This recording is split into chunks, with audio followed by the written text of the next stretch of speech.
Құлсабай Мұхаммед Рахым Қадырбайұлын ортаға шақырайық. Үлкен аса құрметпен ағамызды ортаға шақырайық.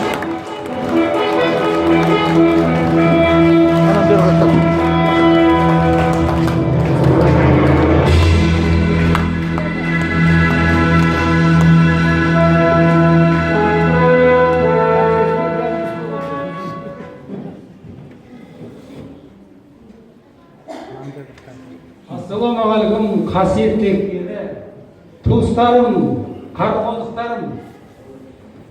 Осы бүгінгі үлкен жиындарыңыз, ұлы жиындарыңыз құтты болсын.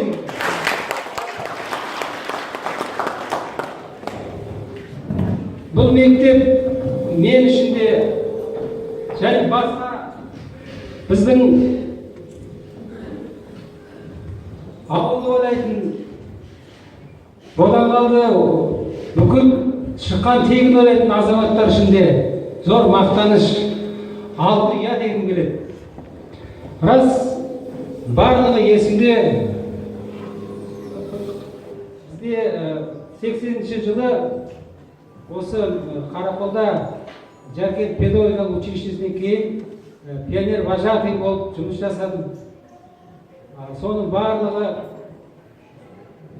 біз үшін де, мен үшін де бір керемет кезең болды. Сол Қарақолдың арқасында бүкіл әлемге әйгілі Артек лагерінде 3 жыл мұғалім болып істедім. Сонда Қарақолдан алған білімім маған берген ұстаздардың, әке-шешемнің, осы ауылдағы әжелер мен аталардың батасы, шынында да Қарақол мектебінен бітірген, Қарақолдан түлеп шыққан кімдегі болсын, әлемдік деңгейде жұмыс істейтін сондай потенциалы бар екенін білдім. Сондықтан ұстаздар, мына бізге сабақ берген ұстаздар, дүниеден өткен ұстаздар, міне бүгінгі жалынды ұстаздар, сіздер де осыны біліп жүріңіздер, біздің потенциалымыз деген керемет. Қазірде біз тынбаймыз, қазірде алға да әлде асулар көп. Соның бәрі сіздердің арқаларыңыз деп келем. Осындай үлкен ағаларым отыр, аталарым отыр, апаларым отыр мінекей. Барыңыздарыңызға шын ықыласымды білдіргім келеді. Енді Қарақол дегенде, Қарақол орта мектебі дегенде біз барлығымыздың жүрегіміз, барлығымыздың көңіліміз шынында да әсер етпей қоймайды.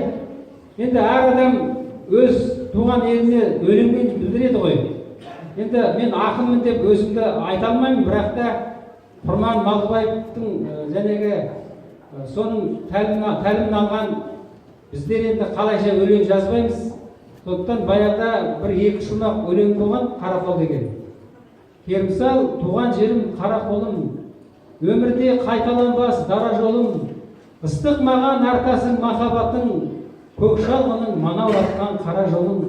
Сағындым төскейіңді еркелеткен, көктеміңді құстарыңмен бірге жеткен, еске аламын алаңсыз кездерімді, балалық пен жастықтың қиын кешкен. Ал енді мына екінші мәселе, бұл өте жауапты мәселе екен. Айналайын міне қарындасым, біздің қарындастармен бірге оққан екенсің. Және балалар есік алдында балаларды көріп, сондай қатты толқыдым. Бұндай сәттер бола бермейді. Біз енді ең бірінші осында Нұрхайдаров деген кісі болған екен баяғыда. Сол кісіні ұмытпауымыз керек. Осы Берікбол ағалар отыр, білетін шығар. Менің Қыдырбай әкем қарындасы Бәкен деген сол айтып отыратын. Сталин сияқты киініп алады екен, көшеде келе жатқанда, ана ойнап отырған, немесе жай сөйлеп отырған жігіттер орындарынан тұра сап, сол кісіні қарап тұрады екен, немесе басқа ыңғай жағдай болса тығылып қалуға тырысады екен. Мәселе ол қорқыту, мәселе талап қоюда емес, сол кездегі мұғалімдердің абыройы. Мұғалімдердің сол кездегі деңгейі қандай? Қалай мұғалімдерден тәлім алдық? Шаймұрат ағамыз бар, Сәбетхан Жақып ағамыз бар, Рымжан ағамыз бар, Әлимұрат ағамыз бар, Өртбай ағамыз бар, класс жетекші болған бізге Ерзат ағамыз бар. Бірінші сыныпта оқытқан Оралтай, Бақыт деген мұғалімдарымыз. Енді барлықтары да керемет ұстаздар болды. аты айтылғаны бар, айтылмағаны бар, кешірім сұрайын. Дүниеден өткені бар, енді жандар жанатты болсын. Қазір міне жастар бар. Қалай десек те адам, біз көп нәрседен қателесеміз. Бірінші қателік, ол мақсатты дұрыс қоя алмаймыз. Біздің мақсат қазір сотовый телефон, немесе бір 50 машина сияқты болып кетті. Немесе Астанадан квартира алу, шетелден кіру. Ол мақсат болмайды ешқашан. Рас, ол қажеттілік болуы мүмкін. Ал мақсат одан да биік болу керек. Ең бірінші адам өзінің туған жерін ұмытпау керек. Мына бәріміз педагогпыз, атақты Ян Амос Каменский дүниежүзіне әйгілі Чехия дидактикасы деп бүкіл дүниежүзінде сол кісінің жазған кітабын оқыды. Содан кейін ол 70-80-ге келгенде бүкіл дүниеге әйгілі болған Каменский өзінің туған ауылына келіп, жағдайы жоқ, мүмкіндігі жоқ адамдарды емдеген екен. Сөйтсе ол кісі дәрігер өлгенше соларға ақысыз емдеген екен. Туған ауылына мен қалай көмектесем деп. Сондықтан небір жігіттер, небір қыздар осы қарақолдан төлеп жатыр. Біз қашанда жадымызда қарақол десе елеңдеп отырамыз. Қарақол десе жүрегіміз ауырып отырады. Қарақолға бір қиын жағдай түссе қабырғамызға батып ұрады. Ол шындық, ол өтірік емес. Сондықтан қашанда бірге болайық, қашанда биіктен көрінейік. Енді менің ойымша қазір білім жүйесі өзгерді. Білім форматы өзгерді. Біз әлемдік деңгейде біз жұмыс істеуіміз керек. Сондықтан қазақ тілін бірінші сөйлеу керек, сосын шет тілді меңгеріп, біздің жастарымыз мына болашақта қандай деңгейде жұмыс істеу керек екенін, соған бәріміз де атсалысуымыз керек деп ойлаймын. Осы сіздерге барлықтарыңызға рахмет.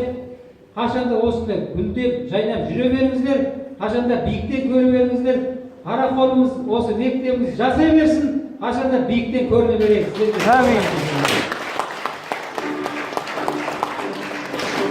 Рахмет сізге де көп.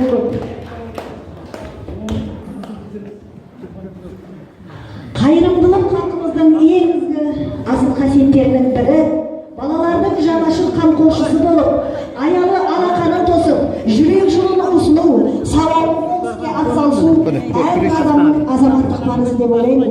Ендеше бүгінгі келген қонақтар осы Қарақол мектебіне демеуші болып келіп отырған аға апайларымыз, сіздер көмектеріңізді мына жерде отырған комиссия мүшелері бар, соған келіп аттарыңызды жазуларыңызға болады. Енді ортада арасында келіп өздеріңіздің үлестеріңізді қоса беріңіздер. Енді ортаға біздің кішкентай бүлдіршіндеріміздің құттықтауын жасалыңыздар.